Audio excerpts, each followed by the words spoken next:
जी, हम लोग यहाँ पर सुशांत से रिलेटेड बात करेंगे। ये मैं पोस्ट डिकोड नहीं कर रही हूँ, मुझे अभी मेरी वीडियो पे एक दो ऐसे कमेंट्स आए थे, जिनके ऊपर मुझे लगा कि बात करना बहुत ज़रूरी है, क्योंकि वो जिस तरीके से पूछे गए हैं वो ज़रूरी नहीं है, पर उनका जो जवाब है वो बहुत ज़रूरी है और उस जवाब से काफ़ी सारी चीज़ें आप लोगों को क्लियर होंगी, काफ़ी सारी चीज़ें आप लोग को समझ आएँगी कि ऐसा क्यों हो रहा है। ठीक है ना? यहाँ पर अक्सर लोग ये कह रहे हैं कि सुशांत के परिवार के पीछे अभी तक लोग क्यों लगे हुए हैं, इसका क्या पीछे क्या कारण है। अब ये जो तातलम है यहाँ पर, कुज़ुम बिरतानिम, ये यहाँ पर फरमा रही हैं कि मैं ये क्यों कहती हूँ कि सुशांत ज़िंदा है, मुझे ये क्यों नहीं नज़र आता कि उनके हत्यारों ने एक प्रॉपर हत्या का एक प्लान बनाया और उसके चलते उन्होंने सुशांत की डिस्टेंट रिलेटिव्स में से 5 सदस्यों का खून भी किया है, जो कि वही जो एक्सीडेंट हुआ है हाईवे पर उसमें किया है। फिर उन्होंने सुशांत को भी मारा है और मैं यहाँ पर लोगों को बेवकूफ़ बना रही हूँ। चले, ये एक ऐसा सेंटिमेंट है जो मुझे आए दिन मिलता रहता है और मुझे इस चीज़ से लेना देना नहीं है। और सुशांत की जो फैमिली है वो यहाँ पर इन्होंने लिखा हुआ है कि ख़तरे में है, और जो खूनी है यानी जो हत्यारे हैं वो इनडायरेक्टली यानी हॉन्ट कर रहे हैं सुशांत की फैमिली को। हॉन्ट कर रहे हैं, हंट कर रहे हैं, मुझे नहीं पता। मेरे ख़्याल से मैंने यहाँ पर ये, क्योंकि मुझे इस वजह से ये ब्लर करनी पड़ी, क्योंकि मैं बात नहीं कर सकती थी अदरवाइज़ इस पोस्ट के ऊपर, फिर वो यूट्यूब को मसला हो जाता है। अच्छा, अब देखिए यहाँ पर ना इस चीज़ को समझना बहुत ज़रूरी है। मैं आपको एक एग्ज़ाम्पल देती हूँ। एक इंसान का आप खून करते हैं, हत्या करते हैं, आप उसको बोरी में डालते हैं और उस बोरी को ले जाकर आप ज़मीन में दफना देते हैं, गाड़ देते हैं। ठीक है, आपने लाश को खुद ठिकाने लगाया, आपको पता है कि आपने लाश को ठिकाने लगाया और लाश उसी जगह में दफन हो गई है। फिर एक और है जिस इंसान को आप मारते हैं, उस इंसान को आप मारते हैं, गोली मारते हैं या चाकू मारते हैं और आप वहाँ से भाग जाते हैं, क्योंकि आप लाश को ठिकाने नहीं लगा पाते हैं, आपको समय नहीं मिलता है या आपके पास आगे का प्लान नहीं होता है, तो आप उसको वहीं मरा हुआ छोड़ देते हैं। और आपको यकीन नहीं होता है कि आपकी गोली या आपका चाकू जो है वो सही निशाने पे लगा है या नहीं लगा। आपको ये ज़रूर लगता है कि वो इंसान चला गया है दुनिया से, लेकिन आपको कहीं ना कहीं यकीन नहीं होता है। तो वो एक डाउट रहता है, क्योंकि आपने बॉडी नहीं देखी होती है, आपने बॉडी को ठिकाने नहीं लगाया होता है। ठीक है, एक तो ये दो चीज़ें हो गई बिल्कुल ब्लैक एंड वाइट। एक को आपने मारा, ठिकाने लगाया, एक को आपने मारा और वहीं छोड़ दिया। तो एक में कन्फर्म है कि भाई मर गया, मार दिया और हमने उसको दफना दिया। एक में हमने मारा ज़रूर है, लेकिन वो मरा है कि नहीं ये हमें नहीं पता। एक और होती है चीज़, वो होती है तीसरी चीज़। वो क्या होती है, मैं यहाँ पर एग्जांपल दूंगी। आप एक इंसान को मारते हैं, ठीक है, आप उस इंसान को मार के या तो उसके घर को जलने छोड़ देते हैं या फिर आप उसको समंदर में फेंक देते हैं। दोनों ही जगह में पॉसिबिलिटी है कि वो समंदर से किसी भी तरीके से बच के आ सकता है, या तो उसके अंदर इतनी हिम्मत या ताकत है कि वो तैर के समंदर के किनारे आ सकता है, या फिर ये है कि वो बेहोश हुआ लेकिन वो मरा नहीं, तो तैर के समंदर के किनारे आ गया और उसको किसी ने बचा लिया। जले हुए घर का भी यही है कि घर शायद पूरा जल गया, गाड़ी हो सकता है पूरी जल गई हो, लेकिन वो इंसान उसमें जला या नहीं, या वो आखिरी एंड मोमेंट पे भाग गया वहाँ से। तो आपको लाश जले हुए घर में तो लाश नहीं दिख रही, लेकिन पानी में जब आप डिब्बो के जा रहे हैं गाड़ी, तो आपको लाश, आपने ठिकाने लगाई है अपने हिसाब से, लेकिन और जले हुए घर में भी अपने हिसाब से आप ठिकाने लगा रहे कि वो भुरकस बन जाएगा, सुरमा बन जाएगा लाश का, लेकिन फिर भी आपको कंफर्म नहीं है कि वो इंसान मरा है कि नहीं मरा। कल को अगर ऐसा इंसान निकल कर आ जाए तो आपने उसको जिस वजह से मारा है, तो आपको तो भांडा फूट जाएगा ना कि आप खूनी है, आपने मारा है, या वो आपको जो भी रास फाश करने वाला था वो करेगा। वो नहीं, वो सिर्फ वही नहीं करेगा बल्कि उसके साथ और भी बातें करेगा कि आप उसकी जान के पीछे भी पड़े हुए। तो सुशांत के केस में एग्जैक्टली ये चीज़ है कि इन्होंने उसको मारा ज़रूर है, और ये अभी तक बात जो है मैं आप लोगों को कई दफ़ा बता चुकी हूँ कि 14 जून को जो घटना घटी है उसमें सुशांत को जो दिखाया गया वो वाकई सुशांत है या वो है ही नहीं, या उसको डीनो मोरिया के घर पे ला के रखा गया और फिर वहाँ से लीलावती लेके गए और फिर लीलावती से उसको कहीं और लेकर गए, या फिर सुशांत के घर में जो दिखाया गया वही वो सुशांत है और फिर उसको कुपरो हॉस्पिटल लेकर गए। ठीक है ना, और फिर यहाँ पर एक और भी बॉडी है जो हमने देखी है सुशांत के घर में भी, फिर हमने एक और बॉडी देखी है शमशान घाट में भी। तो ये कितनी, कौन है, कैसे, क्या है, किसको, कहीं ना कहीं किसी को तो कुछ तो अंदाज़ा हो रहा होगा ना कि वही बंदा है भी कि नहीं है। एक तरफ रिया चक्रवर्ती उनसे मिलने जाती हैं सुबह सुबह देखने के, उनको सॉरी बाबू कहने, तो ये सारी चीज़ें ना यहाँ पर आप लोग अगर इस बात को समझें तो देखिए यहाँ पर हर किसी को नहीं पता होगा ये कि ये ज़िंदा है, इसको ज़िंदा रखा गया है, ठीक है। क्योंकि अभी अगर ये गवर्नमेंट जो इस केस को हैंडल कर रही है या गवर्नमेंट के अंडर ये जब इंसान आता है एजेंट बनकर, तो गवर्नमेंट को मैं एक्सप्लेन कर चुकी हूँ कि गवर्नमेंट पॉसिबिलिटी 5 और पॉसिबिलिटी 6 के साथ 5 नहीं 6 के साथ काम करती है या 4 के साथ काम करती है।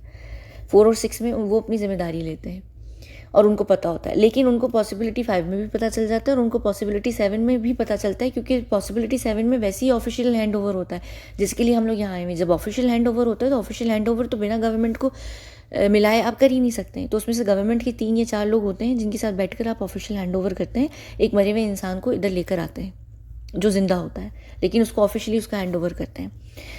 तो कुछ लोगों को तो पता होता है, उसके अलावा गवर्नमेंट को इसलिए पता होता है कि वो गवर्नमेंट का एजेंट होता है, तो उनको ये एग्जैक्टली पता होता है कि ये बंदा या तो मर जाएगा या ये बच जाएगा, लेकिन अगर ये बचेगा तो ये कैसे बचेगा और ये मरेगा तो कैसे बचेगा, मरेगा।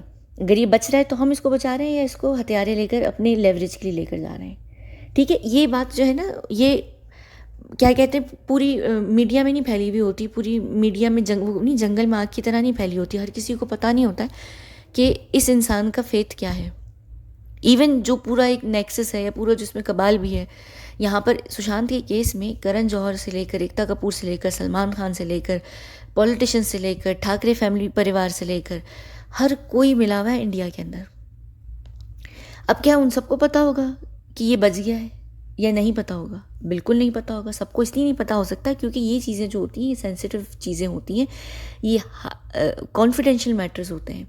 यहाँ पर मेरा आकर बात करना और आप लोगों को बताना इसलिए प्रॉब्लम नहीं है कि मेरी इन वीडियोस को डिसरिगार्ड किया जा सकता है ये कह के कि कोई भी पागल औरत है और ये कुछ भी बोल रही है। मैं कोई सबूत नहीं दे रही, जब तक किसी बात का सबूत नहीं देते वो बात लीगली मानी नहीं जाती है, ठीक है ना। तो मैं यहाँ आकर कुछ भी बोलकर चली जाऊँगी ना, उन लोगों को फ़र्क नहीं पड़ेगा। अगर उनको इवन पता भी है कि मैं कौन हूँ या मैं कितना सच बोल रही हूँ, उनको ये पता है कि अगर मैं कोई सबूत नहीं दिखा रही तो उनको ख़तरा नहीं है, क्योंकि उन लोगों से रिलेटेड पूरी दुनिया इतनी बातें करते हैं कि यहाँ पर लोग उनको थ्योरीज़ का नाम देकर इग्नोर कर देते ना कि यार नहीं, ये तो लोग अपनी कंस्पिरेसीज चलाते हैं, ये होता है वो होता है, छोड़ो बकवास है, ब्ला ब्ला ब्ला। सिर्फ इसीलिए आप सबूत नहीं देते हैं। जो लोग सबूत देते हैं उनका क्या हाल होता है, वो 9/11 में जो दाढ़ी वाला बंदा था उसका हुआ था, और फिर उसके अलावा एक और जो एडवर्ड स्नोडन था उसका हुआ था। दोनों CIA के लिए काम करते थे, दोनों सबूत लेकर निकले थे, दोनों का कबाड़ा हो गया। तो ये चीज़ होती है, ठीक है ना। अच्छा ठीक है, अब यहाँ पर क्या हुआ, अब पूरे कबाल को नहीं पता, पूरे नेक्सस को नहीं पता कि यहाँ पर उस इंसान को हथियारे उठा के लेके जा रहे हैं। अब मेन इसमें हथियारे कौन है ना, ये बहुत ज़रूरी है कि लेकर मेन कौन लोग गए हैं, लेवरेज कौन उठा रहा है यहाँ पर लेकर। तो ये वो लोग हैं जिनको सबसे ज़्यादा डैमेज होना था अगर सुशांत प्रेस कॉन्फ्रेंस और अपने सारे सबूत लेकर आगे निकल कर आता। अब वो क्या इंडिया ही से रिलेटेड थे? नहीं, खाली वो इंडिया से रिलेटेड नहीं थे। इंडिया का ये केस ज़रूर है और इसमें मेजॉरिटी धचका इंडिया को ज़रूर लगना था, लेकिन ये इंटरनेशनल लेवल पर जाकर चीज़ें डैमेज होनी थी। और फिर इसमें कई सारी इंडिया की सेंट्रल नहीं लेकिन स्टेट गवर्नमेंट के ऊपर बहुत बड़ी उंगली उठती है, और जब स्टेट गवर्नमेंट के ऊपर उंगली उठती है तो फिर सेंट्रल गवर्नमेंट को भी इंटरवीन करना पड़ता है, और फिर सेंट्रल गवर्नमेंट की भी पोजीशन बहुत ऑकवर्ड हो जाती है कि उनकी उसमें एक स्टेट गवर्नमेंट किस तरीके से बिजनेस कर रही है, क्या हो रहा है और क्या नहीं हो रहा है। अगर इंटरनेशनल लेवल पर ये बातें पहुँच जाती हैं तो फिर ये मुल्क जो आपका होता है, आपका जो देश होता है, उसके लिए बहुत प्रॉब्लम होती है। तो यहाँ पर जब इतने बड़े बड़े लोग हाथ में ले हुए होते हैं तो उनमें से ये होता है कि देखें, एक हमारा कॉमन दुश्मन है और हम लोग यहाँ पर 100 लोग हैं, 100 लोग कह लें या 50 या 20 या 25 लोगों का ग्रुप कह लें, 25 या 50 ग्रुप कह लें अलग अलग, जिसमें टोटल मिला के 100 या 150 लोग होंगे। मैं यहाँ एग्जाम्पल दे रही हूँ। अब हम सबको उस एक अपने कॉमन दुश्मन से प्रॉब्लम है। हम सब क्या करेंगे, हम सब एक दूसरे से हेल्प करेंगे कि नहीं यार हमें ना इसके अगेंस्ट जाना है। जैसे पिछले साल जब ये सुशांत का पूरा केस चल रहा था और अर्नब गोस्वामी आकर हीरो बने हुए थे रिपब्लिक पर, तो उनके अगेंस्ट जाना था सबको। तो पूरा जो बॉलीवुड की जो परिवार था, जिसमें अजय देवगन, सलमान खान, ये सब, इन्होंने कहा कि हम सब अर्नब के ऊपर केस करते हैं ताकि अर्नब उन केसों के प्रेशर में आकर दब जाए और वो सुशांत के ऊपर बात करना छोड़ दें। तो उसमें क्या होता है कि आप एक दूसरे के साथ ग्रुप बनाते हैं, आप एक दूसरे की हेल्प करते हैं, अब उसमें क्या होता है कि जो जितना पावरफुल होगा वो हेल्प करेगा ज़्यादा, वो आप उसके पास जाएंगे, उसके पास जाएंगे। तो एक ग्रुप के अंदर एक ऐसा इंसान ज़रूर होता है जो सबसे ज़्यादा पावरफुल होता है। सुशांत के केस में जो सबसे पावरफुल है वही लेवरेज ले रहे हैं, उन्हीं को पता है, वही इस केस में हत्यारे कहलाए जाएंगे। वो कौन है क्या है वो मैं यहाँ नहीं बताऊँगी, ठीक है, लेकिन हत्यारे हैं। और वो सब भी हत्यारे हैं जिनका नाम यहाँ पर आप इस केस के अंदर ले लें, चाहे वो सलमान खान ले लें आप, चाहे वो अक्षय कुमार ले लें, ठाकरे परिवार ले लें, सलमान खान का बॉडीगार्ड ले लें, बॉलीवुड की पूरी फटर्निटी ले लें, रिया चक्रवर्ती ले लें, सारा अली खान ले लें, सैफ अली खान ले लें, जितने लोगों का भी आप नाम लेना चाह रहे हैं, एकता कपूर, करण जौहर, ये सब लोग इस केस के अंदर हैं।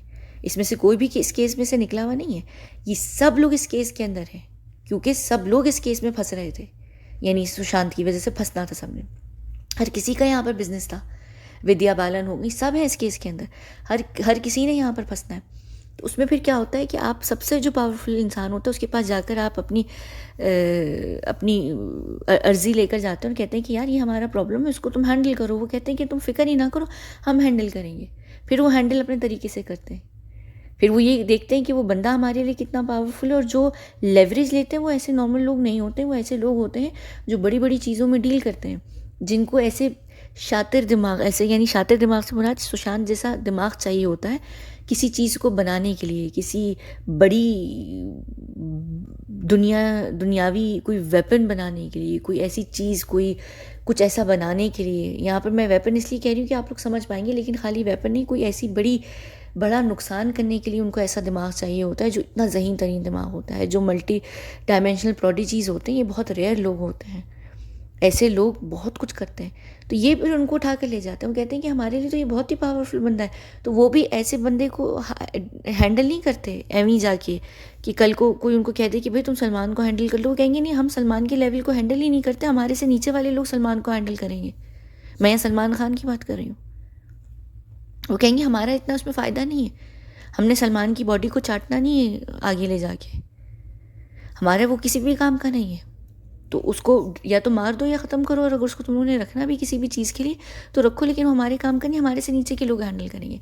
तो जितना बड़ा केस होगा और जितना बड़ा इंसान होगा उनके इस्तेमाल के हिसाब से, उसमें से आप में से हम में से कोई भी हो सकता है। यहाँ पर ज़रूरी नहीं है कि वो पावरफुल या सेलिब्रिटी कोई बंदा हो तो ही वो उसको हैंडल करेंगे, नहीं, उनको उससे कितना फ़ायदा है वो उसके हिसाब से उनके लिए बड़ा है। तो यहाँ पर सुशांत जो है उन लोगों के लिए बहुत बड़ा इंसान है, एक ऐसा इंसान, चलता फिरता जीनियस, एक इंसान जो बहुत कुछ चीज़ों पे काम कर रहा था, कई सारे प्रोटोटाइप्स बना रहा था, उसके पास क्या कुछ नहीं था, वो क्या कुछ नहीं कर रहा था, वो ऑलरेडी गवर्नमेंट के साथ मिलके काम कर रहा था, उसके पास क्या इन्फॉर्मेशन नहीं होगी, वो फिर ऐसे इंसान को लेकर आते हैं। और जो सारे लोग उनके पास अर्जियां लेकर आते हैं कि हमारे इस बंदे से परेशानी है, वो उनको ये, वो जो लोग होते हैं, जो उनकी उधर की गुंडे लोग होते हैं, वो यही कहते हैं कि फ़िक्र ना करें, हमने मार दिया, आपका बंदा हट गया, ख़त्म, आप न्यूज़ में देख लीजिएगा, आ जाएगा कि वो मर गया, मार दिया गया। वही हुआ है कि 14 जून को न्यूज़ में डाल दिया गया है उन सबको खामोश कराने के लिए कि ये तो बंदा हमारा मर गया है, जिससे तुम लोगों को परेशानी थी। पर वाकई ये बंदा मरा है कि नहीं मरा, ये बहुत कम लोग जानते हैं, बहुत ही कम। ये पूरे बॉलीवुड में किसी को भी नहीं पता होगा कि वो जिंदा है कि नहीं, पता है। उसके बाद क्या होता है कि फिसुर फुसुर होती है, इधर उधर कहीं ना कहीं से निकल कर आती, कोई ना कोई बात, कोई ना कोई चीज़ निकलने लगती है जहाँ से लगने लगता है कि शायद हाँ पॉसिबिलिटी हो सकती है, वहाँ से डर लगने लगता है कि शायद हो सकता है वो ज़िंदा हो, शायद हमें जो दिखाया गया वो नहीं है।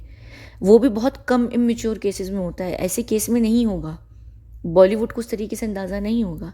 लेकिन स्टिल क्योंकि ये केस इतना बड़ा है और इतना लंबा तरीन ये केस चल चुका है और इसमें इतनी सारी बातें निकल कर आ गई हैं कि अब वो सारे लोग हैं उनको कहीं ना कहीं इस बात का डाउट होना शुरू हो गया कि ये इंसान ज़िंदा है। अब ये इंसान ज़िंदा है तो सबको फिर क्या होता है, अपनी अपनी धोती की फ़िक्र हो जाती है कि अपनी धोती पकड़ो और भागो। उसमें क्या होता है कि वो फैमिली को, परिवार को डराने धमकाने लगते हैं, प्रेशर करने लगते हैं। जिन्होंने लेवरेज ले रहे हैं ऑलरेडी उसको उठा कर लेकर गए, उनको किसी बात का कद्दू फर्क नहीं पड़ता।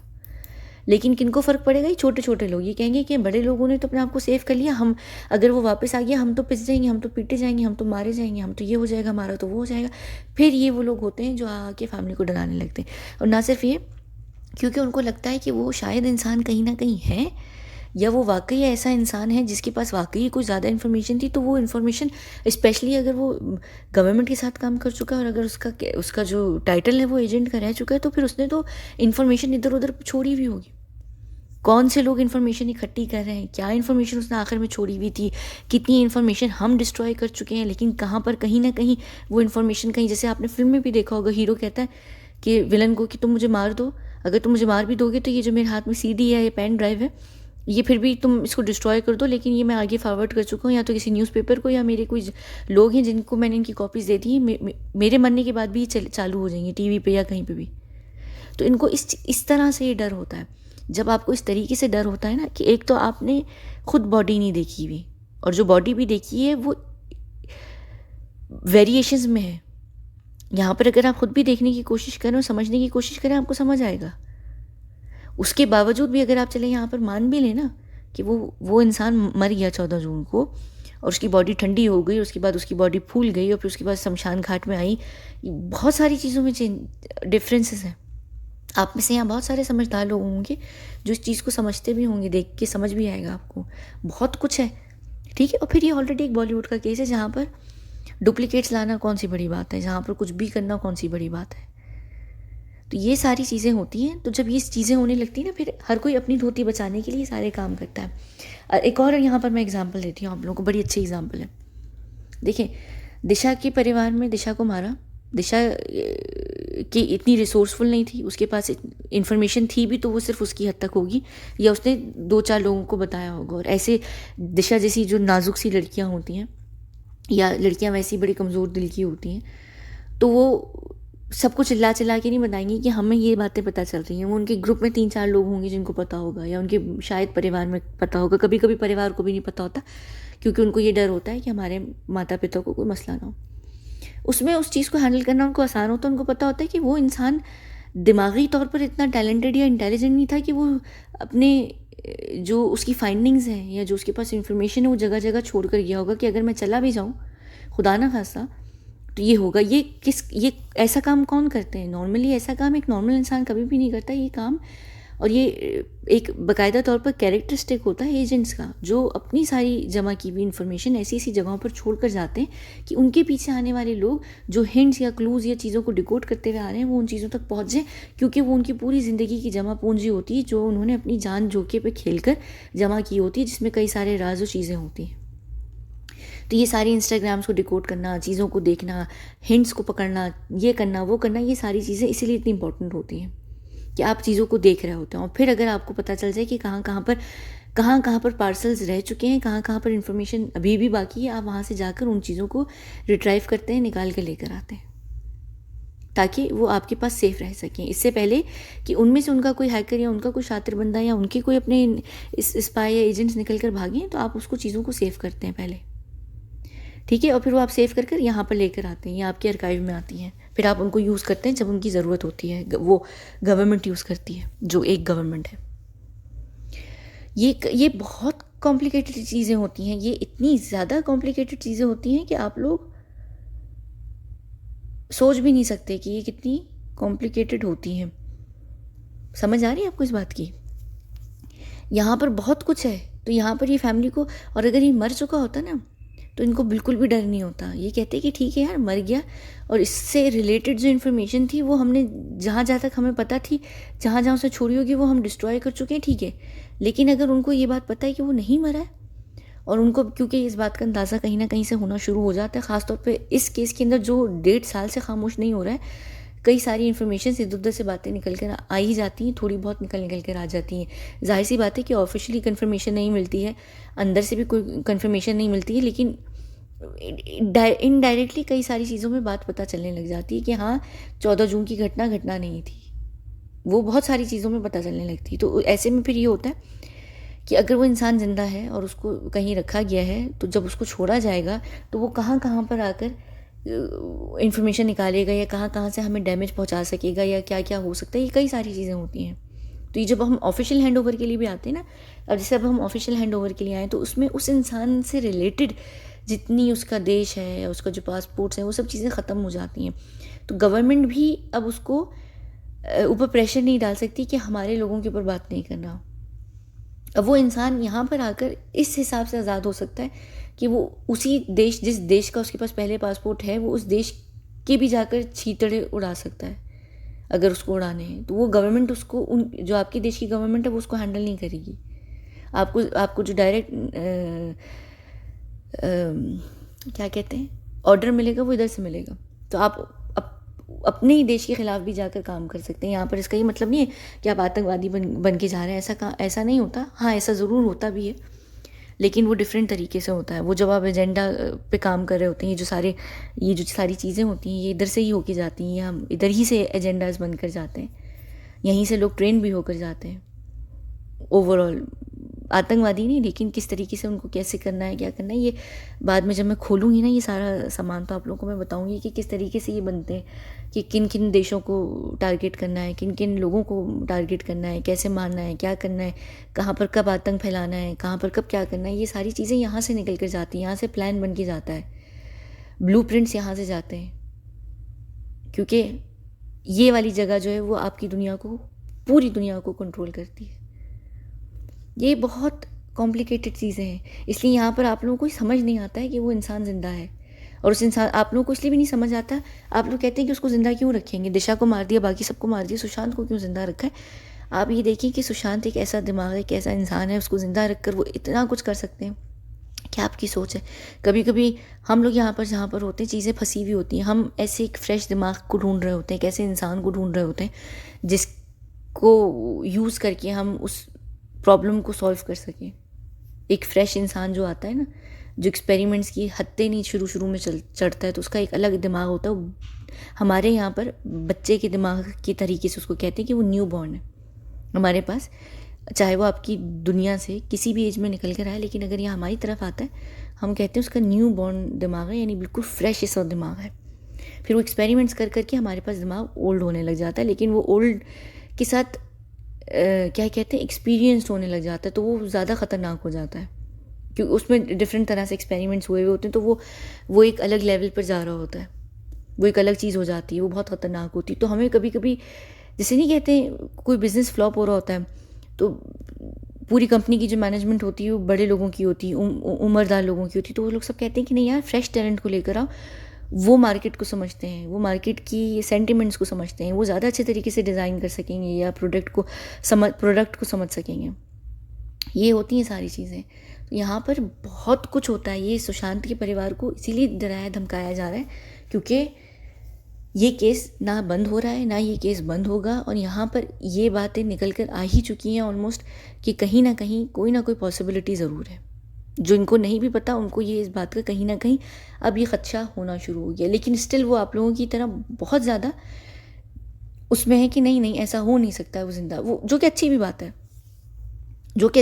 है, और ये बड़ी अच्छी बात है कि यहाँ पर इतनी ज़्यादा कन्फ्यूजन क्रिएट हुई हुई है कि एक तरफ लोग कह रहे हैं ज़िंदा है, दूसरी तरफ मेजॉरिटी कह रही है कि नहीं ज़िंदा है, वो मारा गया उस दिन।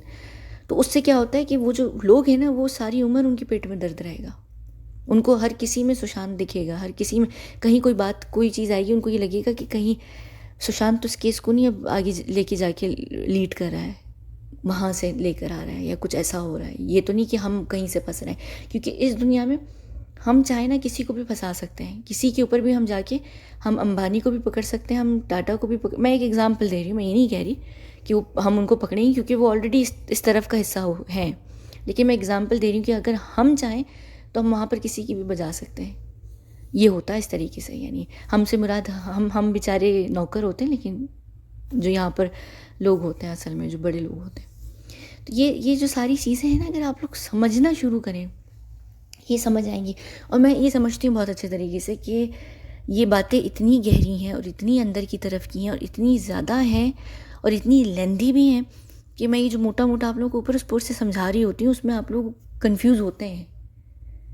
और ये सुशांत का परिवार सारी उम्र हॉन्ट रहेगा, उसको हंट करेंगे अल्लाह जाने जो भी करेंगे। और ये सिर्फ इसलिए नहीं किया गया, यहाँ पर लोगों को भी डराया गया। जब भी मीडिया में जिस तरीके से हेडलाइन बार बार बना के डाली गई थी, हालांकि सुशांत की बहन की ननंद के हस्बैंड और उनके बच्चे गए, लेकिन जिस तरीके से हेडलाइन बनाकर बार बार डाली गई है, ये डराया धमकाया जा रहा है, ये इनडायरेक्टली धमकियाँ दी जा रही हैं कि अगर यहाँ पर हमारे सिर्फ इर्द गिर्द के लोग नहीं, उसके किसी के पास कोई भी इन्फॉर्मेशन है वो लेकर निकल कर आना चाहता है तो उसका यही हाल होगा। तो तुम लोग सब डर कर बैठ जाओ। तो ये उस सब चीज़ों से उस तरह से रिलेटेड, जो सुशांत का परिवार को इसलिए रखेंगे सारी उम्र डरा कर, क्यों? क्योंकि उनको अगर उनको पता है तो उनको ये पता है कि कभी भी वो कहीं पर भी नमूदार हो सकता है परिवार के सामने। तो परिवार को आके वो कुछ बताएगा, कहीं परिवार आगे आके कुछ ना करे, तो वो थोड़ा बहुत परिवार को हमेशा के लिए डरा कर रखेंगे। और ये ऐसा होता है 9/11 के केसेस में भी। जिन जिन लोगों ने इस 9/11 के केस को किया था, तो उसमें ये हुआ था कि पूरे उनके परिवार को मार दिया था, उनके कुत्ते बिल्लियों को भी मार दिया था। और जिनको नहीं मार सके, जिनके पास थोड़ी बहुत भी इन्फॉर्मेशन है, उन पे आज तक नज़र है। यहाँ पर बिन लादेन को वो जो 9/11 वही वो जो दाढ़ी वाला 9/11 वाला आतंकवादी है आप लोगों के हिसाब से, आज तक उसका जो परिवार है उसके ऊपर नज़र है। और क्यों है ये आप लोगों को पता है नहीं है शायद। तो ये चीज़ें होती हैं कि वो इन्फॉर्मेशन कहाँ तक चली गई है जो निकाल के लेकर गए हैं लोग। तो ये डर होता है। कहते हैं ना, चोर की दाढ़ी में तिनका होता है, और वो जब खून करके जाता है तो वो अगले दिन उस जगह पर आता है जहाँ पर उसने खून किया होता है, ये देखने के लिए कि कहीं वो निशान तो नहीं छोड़ के गया, कोई चीज़ तो नहीं उसकी रह गई, और वो उस चक्कर में 10 और निशानियाँ छोड़ देता है। तो ये जितना ये लोग इस तरह के काम करेंगे, ये अपनी निशानियाँ छोड़ कर जाएंगे। पर खैर ये है कि वाकई यहाँ पर ये एक और ये कमेंट था, तो ये मेरे ख्याल से मैंने इसमें जवाब दे ही दिया, इनको समझ आई गई होगी कि ये वाकई प्रियंका को मार दें या मीतू या नीतू या श्वेता को मारें या किसी को भी मार दें, इनको फ़र्क नहीं पड़ता। मारने से इनको कोई फ़र्क नहीं पड़ता है। पूरी दुनिया को भी इस वक्त मार दें ना, पूरे सुशांत के पूरे एक्सटेंडेड फैमिली को भी मार दें तो मसला नहीं, मार के बच जाना बड़ा आसान है। लेकिन जिनको मार दिया है वो बच गए, वो इनके लिए फिर बहुत मुश्किल हो जाता है। और फिर वहाँ पर ख़ास तौर पर स्पेशली कि जब उनको ये नहीं पता कि किस हद तक इन्फॉर्मेशन लीक ऑलरेडी हो चुकी है, इन्फॉर्मेशन किन किन हाथों में है। अभी तो जाहिर सी बात है कि लोग सामने निकल कर नहीं आ रहे हैं क्योंकि डर है। तो जब सब लोग, अगर ये डर ख़त्म हो गया तो लोग एकदम से निकल कर आने लगेंगे और केस दोबारा से खुलने लगेगा। तो ये बार आए दिन ऐसे डर फैलाए जाएंगे। ये बार कभी सुशांत के पहले दोस्त चले गए, फिर सुशांत के जाने के बाद उनके कई सारे लोग चले गए, फिर कोई जा रहा है, फिर कोई जा रहा है, फिर कुछ हो रहा है। ये सब रहेगा, ये सब रहेगा, ये सारी उम्र रहेगा। तो ये चीज़ें होंगी और ये रहेंगी। और ऐसा होता है जब आपका कोई परिवार का बंदा होता है, उसके साथ अगर कोई ऐसी चीज़ होती है तो सारी उम्र के लिए ऐसी ही खौफ में रहती है। ठीक है, चलें यहाँ पर हम इस वीडियो को बंद करते हैं। तो मैं ये बताना चाह रही थी, मैं एक्सप्लेन करना चाह रही थी एक दफ़ा और, तो आप लोगों को यहाँ थोड़ी बहुत समझ आई होगी कि ये सारी क्या बातें, ये बहुत अंदर की तरफ की बहुत गहरी बातें होती हैं, बहुत डीप। यानी मैं अगर आप लोगों को यहाँ स्कूल करना शुरू करूँ इन सारे टॉपिक पे, तो मेरे ख्याल से हमारे 2-3 साल निकल जाएंगे। यानी फिर तो बेहतर है कि मैं आप सब लोगों को इन्वाइट कर लूँ कि आ जाओ, मैं तुम लोग को बाकायदा ट्रेन कर देती हूँ। यानी इतनी इन्फॉर्मेशन होती है, इतनी गहराई में होती है। और आप लोग, क्योंकि जाहिर सी बात है एक ऐसी जगह पर रहते हैं जहाँ आप लोगों को एक अलग से एक रोज़ गार्डन बना के दिया गया है, एक अब आप लोगों का अपना बबल है जिसमें आप लोग रह रहे होते हैं, तो आप लोगों को अंदाज़ा भी नहीं है। इस वजह से आप लोगों के लिए ये बात समझना बहुत क्या कहते हैं, यानी आप लोगों को उस पर यकीन करना बहुत नामुमकिन है कि वो ज़िंदा है। और वो ज़िंदा कैसे हो सकता है, क्योंकि वो तो मर गया, हमने उसको देखा है। बावजूद इसके कि ये बॉलीवुड में मौत हुई है, बावजूद इसके कि वो एक अभिनेता था, बावजूद इसके कि कुछ भी मुमकिन है दुनिया में, बावजूद इसके कि आप लोगों की अपने ही टीवी फिल्म्स में दिखाते हैं कि किस तरीके से मार के उनको एजेंसीज ले जाती हैं और वो ज़िंदा होते हैं। बहुत कुछ होता है।